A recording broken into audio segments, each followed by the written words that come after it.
এই যে কলেজ পড়ুয়ারা অথবা 9-10-এ পড়ছেন যারা, বা তার থেকেও ছোট, মডার্ন ড্রেস পরেছেন, মডার্ন ড্রেস পরে কলেজ যাচ্ছেন বা বন্ধুদের সাথে ঘুরতে বেরিয়েছেন, তার জন্য এই যে সমস্ত কিছু শেয়াল কুকুরের যেটা নোংরা দৃষ্টি সেটা পড়ছে আপনাদের ওপরে, আর তার জন্যই হচ্ছে ধর্ষণ আর রেপ।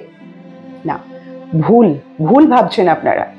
কারণ আপনারা যে দেশে বা যে রাজ্যে রয়েছেন সেখানে এটাই হবে। আর যেখানে আমরা ডাক্তারকে বলি যে ভগবানের একটা রূপ, যারা আমাদের প্রাণ দেয়, প্রাণ দিয়ে বাঁচিয়ে রাখে, সেই এই দেশে বা এই রাজ্যে সেই ডাক্তারও ছাড় পাচ্ছে না।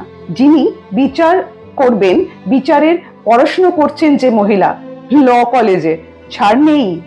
আপনি পরিচারিকার কাজ করছেন, ডাক্তার, ইঞ্জিনিয়ার, লয়ার তো ছেড়ে দিলাম, সেখানেও ছাড় নেই।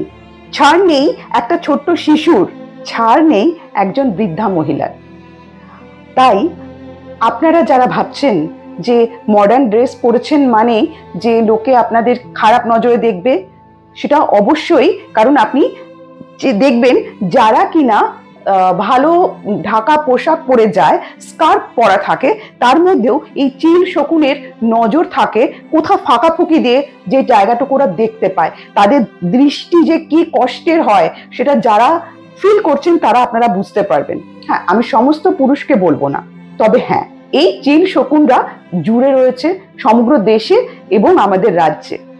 আমি কেন বলছি আজকে এই কথাগুলো? আগামীকাল 9ই অগস্ট, আজকে 1 বছর পূর্ণ হলো যেখানে একজন ডাক্তার মহিলা যে নৃশংসভাবে অত্যাচারিত হয়ে মৃত্যুবরণ করতে হয়েছিল।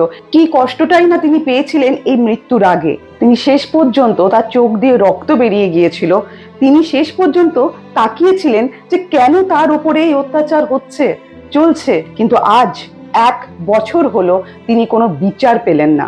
তার মানে আমাদের দেশে আইন ব্যবস্থা ততোধিক শক্ত নয়। দেখুন, অভয়াই বলুন বা তিলোত্তমা, তার বাবা মায়ের পাশে আমি তো অবশ্যই আছি, থাকবো।